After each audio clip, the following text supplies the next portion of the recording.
एक गरीब और ईमानदार किसान की कहानी शायद हम सबने कभी ना कभी सुनी ही होगी।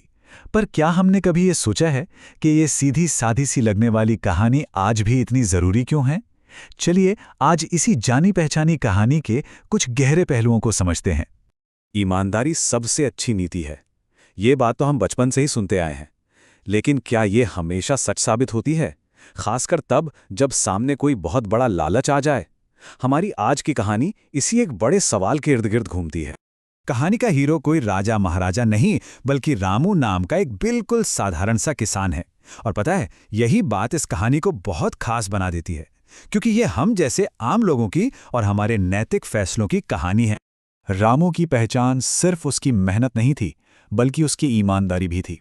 और जैसा कि हम आगे देखेंगे, कहानी में इन्हीं दो चीज़ों का सबसे बड़ा इम्तिहान होने वाला था।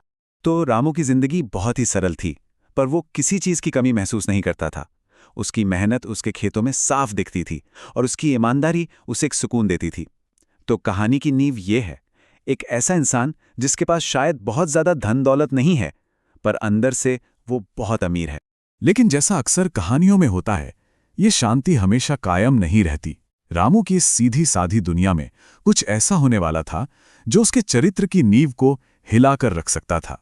सोचिए, रोज की तरह अपने ही खेत में काम करते हुए रामू को कुछ ऐसा दिखा जो वहां बिल्कुल नहीं होना चाहिए था। एक ऐसी चीज जो उसकी पूरी जिंदगी बदल सकती थी। खेत के कोने में एक लावारिस भारी सा बैग, किसी के लिए भी एक चौंकाने वाला पल होता। आखिर उस बैग में ऐसा क्या था जो इतना भारी था? और बैग के अंदर जो था, उसे देखकर तो रामू हैरान रह गया। सोने और कीमती गहनों से भरा पूरा का पूरा खजाना। एक गरीब किसान के लिए तो ये इतनी दौलत थी जिसकी उसने कभी कल्पना भी नहीं की होगी। और बस यहीं से रामू की असली परीक्षा शुरू होती है। एक तरफ उसकी ज़रूरतें थीं, उसकी गरीबी थी, और दूसरी तरफ ये खजाना जो उसकी सारी मुश्किलें दूर कर सकता था। सवाल ये था, क्या वो अपनी ईमानदारी पर टिका रहेगा? हैरानी की बात यह है कि रामू के मन में पहला ख्याल लालच का नहीं, बल्कि चिंता का आया। उसने सोचा, अरे ये मेरा तो है नहीं, जरूर किसी का खो गया होगा। यही वो पल है जो असल में उसके कैरेक्टर को दिखाता है। और रामू ने सिर्फ सोचा नहीं, फौरन उस पर अमल भी किया। बिना एक पल की हिचकिचाहट के वो खजाना लेकर सीधा गांव के सरपंच के पास पहुंच गया। ये सिर्फ ईमानदारी नहीं थी, ये थी एक जिम्मेदार ईमानदारी। सरपंच भी रामू के इस काम से बहुत प्रभावित हुए और उन्होंने इसे एक मिसाल की तरह देखा। अब रामू की ईमानदारी को उसके पूरे समाज से एक पहचान मिल रही थी। तो चलिए अब कहानी के अगले पड़ाव पर चलते हैं। देखते हैं कि रामू के इस फैसले का अंजाम क्या होता है। क्या उसकी सच्चाई को उसका इनाम मिलता है? यहाँ कहानी में एक दिलचस्प मोड़ है। इनाम फौरन नहीं मिला, कई दिन बीत गए, फिर हफ्ते बीत गए। ये हिस्सा हमें याद दिलाता है कि सही काम का नतीजा हमेशा तुरंत नहीं मिलता। सब्र रखना भी बहुत जरूरी है। और वो मालिक कौन था?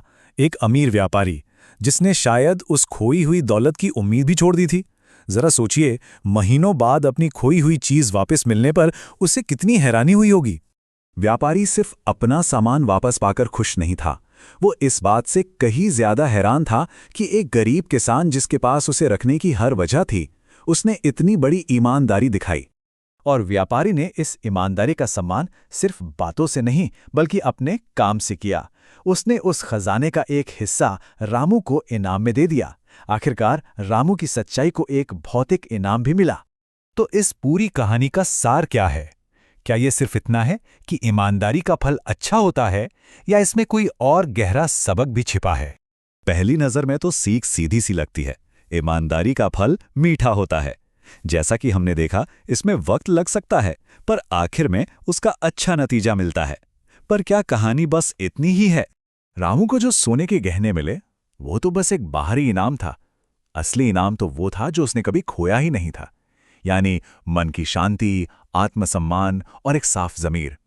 सच तो ये है कि यही ईमानदारी की असली दौलत है। और यही सवाल ये कहानी हमारे लिए छोड़ जाती है। ईमानदारी का असली इनाम क्या है?